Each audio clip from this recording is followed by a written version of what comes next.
bienvenue sur Monaco Info. Nous sommes le mercredi 29 mai et comme tous les mercredis, nous recevrons en fin de journal l'invité de la semaine. Nous serons cette fois-ci aux côtés du tout nouveau patron du Top Marque, vous le voyez, en préparation, Salim Zegdar. Mais avant, voici les titres de votre journal. En ouverture de cette édition, coup de projecteur sur la nouvelle promotion des startups qui intègrent Monaco Tech. Nous reviendrons sur cette opération annuelle Monacologie, une semaine pour le développement durable. Et enfin, nous vous lèverons le voile sur le Marque Challenge 2019. En ouverture, l'incubateur Monaco Tech vient d'accueillir sa toute nouvelle promotion de startups. Elles sont au nombre de 5. Voyez ce reportage, il est signé Patricia Navarro. Un nouvel appel à candidature avait été lancé en février. Nous avions suivi les entretiens avec le jury de recrutement et ce sont finalement 5 nouvelles entreprises qui intègrent Monaco Tech, l'incubateur de start-up créé par le gouvernement. C'est le ministre des Finances et de l'Économie qui les a accueillis. Je leur ai dit qu'ils faisaient partie d'une stratégie de développement économique, de positionnement de la principauté et de communication, à la fois à l'intérieur des frontières de notre pays, puisqu'un certain nombre des domaines qu'il couvre font partie de ceux que le gouvernement soutient et de ceux que le prince souverain veut voir développer sur le territoire de la principauté. Mais il nous aide aussi bien évidemment à projeter à l'extérieur une nouvelle image de Monaco, un Monaco numérique, un Monaco plus moderne, un Monaco encore plus ouvert sur le monde et conscient des challenges qui nous attendent et qui attendent notre économie dans les mois et les années qui viennent.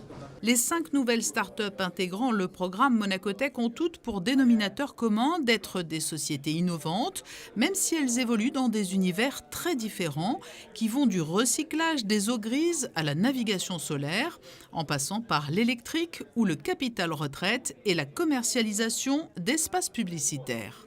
Monaco Tech va nous aider à tracer notre chemin vers le succès et surtout en nous permettant d'éviter les écueils que toutes les startups rencontrent. L'avantage de Monaco Tech, des experts, des conseillers qui sont présents ici et aussi des autres start-upers, c'est qu'il y a vraiment cette base d'expérience et donc on peut vraiment nous expliquer concrètement quelles sont les erreurs à ne pas commettre, des erreurs que toutes les startups dans tous les domaines, dans tous les pays commettent généralement. Je crois que nous avons beaucoup à apprendre ici. Il y a de très belles opportunités. Je suis certain que l'équipe et les fondateurs de Monaco Tech vont nous être très précieux. Nous avons besoin d'aide et nous sommes là pour ça. On est dans un état d'esprit extrêmement positif parce qu'on a eu une présentation ce matin de tout ce que pouvait nous apporter Monaco Tech. Donc on est vraiment heureux d'être ici. Nous sommes une société monégasque avec beaucoup d'espoir pour développer notre technologie et notre savoir-faire depuis Monaco et on ne doute pas que c'est au travers de Monaco Tech que ça va se faire. Quel que soit le stade de développement des 5 nouveaux projets qui ont rejoint le programme Monaco Tech, la structure monégasque qui a vu le jour en 2017 va maintenant mettre à leur disposition un environnement et des outils qui ont pour but de leur permettre de grandir au sein de l'écosystème international unique que représente Monaco. À l'occasion de sa 15e édition, Monacologie aura pour thème cette année Monaco, ma ville durable. Rendez-vous donc du 11 au 14 juin prochain sur le quai Antoine Ier. Le programme a été dévoilé ce mercredi matin lors d'une conférence de presse à laquelle assistait Sandrine Nègre. On ne demande pas son âge à une dame. Je ne souhaite plus répondre aux questions. La régie, mettez-nous la vidéo s'il vous plaît. Le ton est donné dès les premières secondes de cette conférence. Les fondateurs, Kate Didier du Stars & Bars et Olivier Arnoux, sont incarnés par de jeunes enfants, car si un seul adjectif devait être utilisé pour décrire Monacologie, il s'agirait sans aucun doute de pédagogique. 15 ans, avec plus de 20 000 enfants qui sont venus et cette volonté de toujours ne pas céder, continuer, innover, apporter de nouveaux exposants.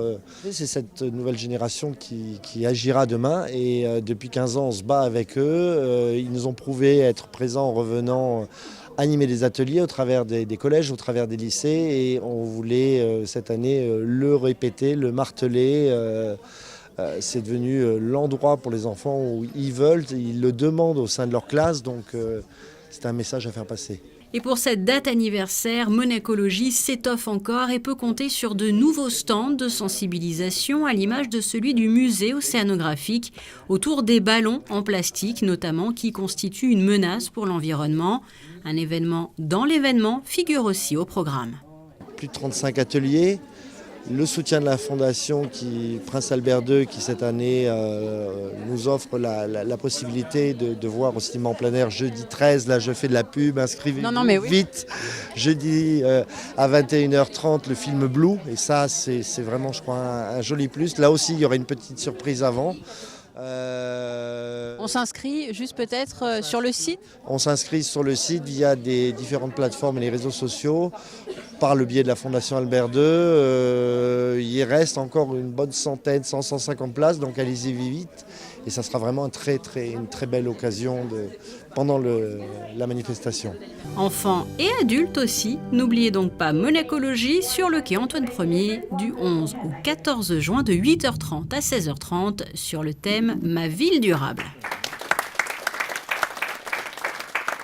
Coup de projecteur à présent sur le Marc Challenge. Ce concours destiné aux étudiants du monde entier a pour objectif de favoriser l'entrepreneuriat dans le domaine du luxe. Les explications d'Alexandra Pani. Ils sont les finalistes de ce concours qui leur permettra peut-être de donner un beau coup de pouce à leur projet. Depuis 6 ans maintenant, l'International University of Monaco a mis en place cette compétition ouverte aux écoles du monde entier pour favoriser l'entrepreneuriat auprès des étudiants. Les finalistes sont divisés sur 2 catégories. Donc il y a la catégorie des plus jeunes, donc bachelor et master students.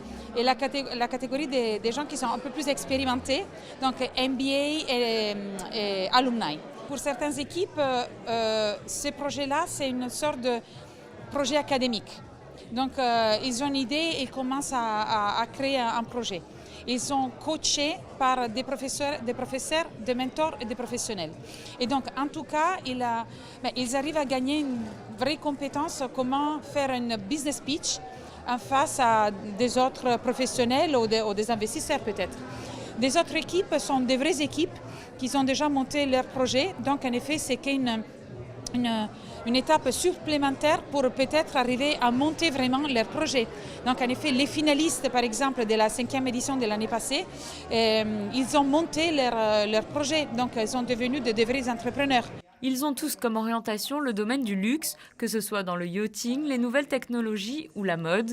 Mais ils étaient nombreux lors de cette édition à s'intéresser également à l'avenir de notre planète et réfléchir à un nouveau modèle de consommation plus durable et plus responsable, à l'image de cette étudiante qui prépare actuellement un MBA à IUM. Mon objectif est d'apporter aux marques une solution éco-responsable basée sur une chaîne d'approvisionnement fiable. Mon entreprise propose des tissus haut de gamme fabriqués à base de plastique récupéré en mer et recyclé. Les textiles sont les 2e pollueurs derrière le pétrole et le gaz. L'industrie textile est responsable d'un tiers des microplastiques que l'on retrouve dans les océans.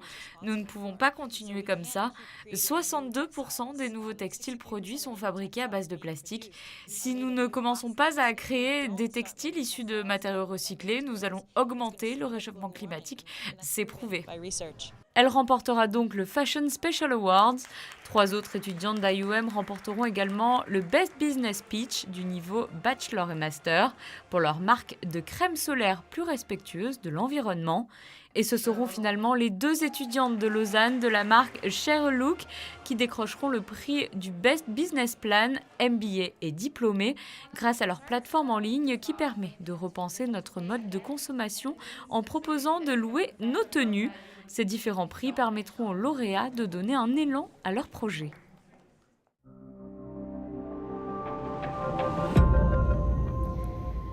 Nous sommes à quelques heures de l'ouverture du salon Top Marque et j'ai justement à mes côtés son tout nouveau patron, Salim Zekdar. Bonjour. Bonjour. Merci de nous accueillir chez vous. Merci d'être venu, au Grimaldi Forum. En plein préparatif, on le voit. Alors, vous vous apprêtez évidemment à inaugurer cette 16e édition, tout nouveau challenge pour vous, puisque vous avez racheté Top Marque récemment. Oui, l'année dernière. Êtes-vous un heureux propriétaire? Ouais, regardez, ça se voit. Pour l'instant, non, je suis très heureux, je suis impatient qu'on ouvre, je suis impatient d'être demain 10h. Non, oui, pour moi, c'est un vrai challenge puisque c'est une reprise, C'est une nouvelle promesse, hein, où vous étiez venu à la conférence de presse où j'avais parlé d'un retour à l'ADN de Top Mark avec que des voitures, rien que des voitures et surtout des voitures. Et je pense que je ne me suis pas trompé puisque là, vous voyez autour de nous, il n'y a que des voitures. Alors sans dévoiler évidemment toutes les surprises qui seront présentes tout au long du salon, est-ce qu'on peut peut-être avoir un avant-goût de ce que nous réserve cette édition? Écoutez, moi ce que je peux vous dire, c'est que cette année, de manière très exceptionnelle, nous aurons 7 premières mondiales. Ce qui ne s'est jamais vu au salon Top Mark.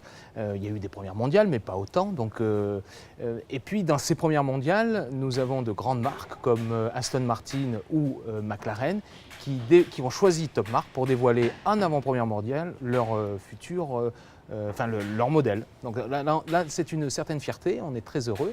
Puis à côté de ça, vous avez d'autres constructeurs qui viennent avec des premières mondiales, comme la société Zaccaria, je ne sais pas si vous connaissez ce constructeur, qui est australien, qui vient avec une voiture juste magique, c'est une Formule 1, et ce sera la première Formule 1 que l'on peut immatriculer. Donc, on peut venir à partir de demain au salon, faire le tour de cette voiture, et puis si elle vous plaît, vous pouvez l'acheter, aller au titre de la circulation à Fontvieille, immatriculer la voiture et à partir de samedi, rouler avec. C'est plutôt tentant. C'est plutôt sympa. Alors cette année, vous le disiez, vous avez voulu vous reconcentrer finalement sur l'automobile. Oui. Mais en fait, Top Mark, à l'origine, c'est un salon des hypercars et des supercars. Et j'ai voulu, en reprenant ce salon, revenir justement à cette source, à cette origine, pour essayer de faire en sorte que Monaco devienne la référence internationale du supercar et de l'hypercar, au moins pendant une semaine par an. Ce qui a été fait avec le Monaco Yacht Show pour les hyper-yachts, faire la même chose avec les supercars et hypercars. Et on y arrive puisque nous avons réussi à réunir cette année plus de 30 constructeurs différents dans le domaine du supercar et l'hypercar, ce qui est aussi une première mondiale puisque dans tous les autres salons, que ce soit à Genève, à Paris ou ailleurs, vous n'en avez pas autant. Donc nous progressons et nous arrivons presque au pari gagné. Avec de nombreux partenaires, j'imagine que c'est important d'avoir leur soutien aujourd'hui. On peut peut-être en citer quelques-uns. Bien sûr, j'allais y venir aussi. Les partenaires, c'est primordial et heureusement que nous les avons, parce que sinon on ne pourrait pas organiser un tel événement. Cette année, c'est aussi de nouveaux partenaires avec la banque Barclays qui nous a fait l'honneur d'accepter ce sponsoring.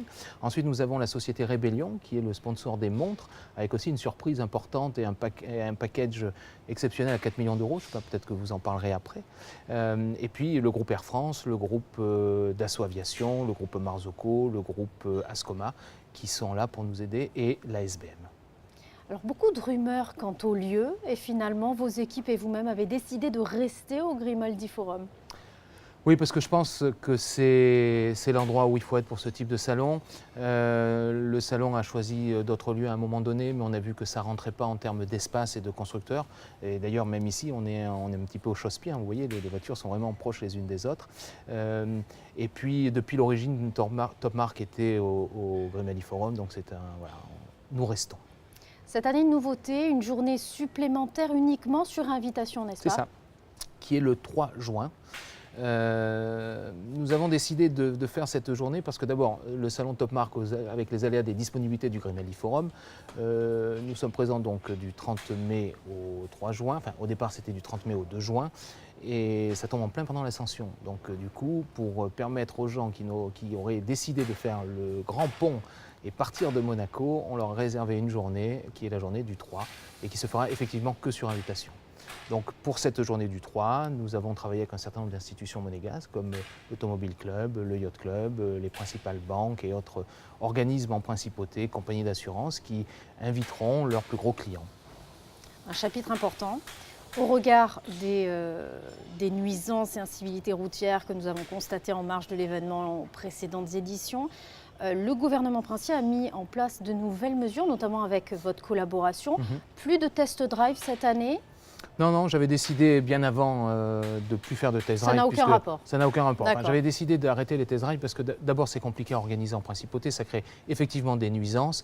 Et surtout, j'estimais que quand on vient acheter une voiture comme cela, une supercar ou une hypercar, parce que vous avez des voitures à plus de 3 millions d'euros, vous ne la testez pas comme ça. Vous prenez rendez-vous avec le constructeur, vous allez sur un circuit, vous vous faites plaisir.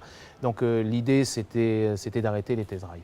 Ensuite, sur les incivilités de ce qui s'est passé l'année dernière, que nous condamnons, parce que j'ai trouvé ça complètement stupide et dangereux en plus, nous avons décidé de travailler en étroite collaboration avec le gouvernement pour arriver à des mesures qui aujourd'hui, moi, je suis très heureux que ces mesures aient été prises et j'espère vivement que tout se passera bien et que les amoureux des véhicules viendront voir le salon, puisqu'aujourd'hui, le show se passe à l'intérieur du Grimaldi Forum et pas à l'extérieur.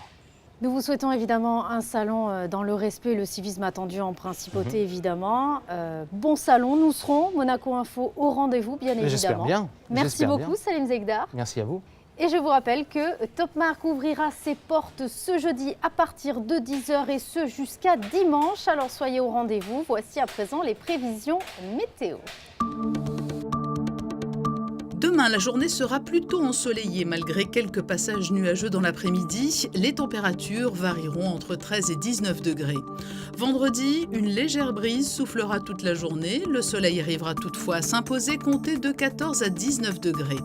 Samedi, un temps clair et dégagé pour débuter le week-end. Il fera de 15 à 20 degrés.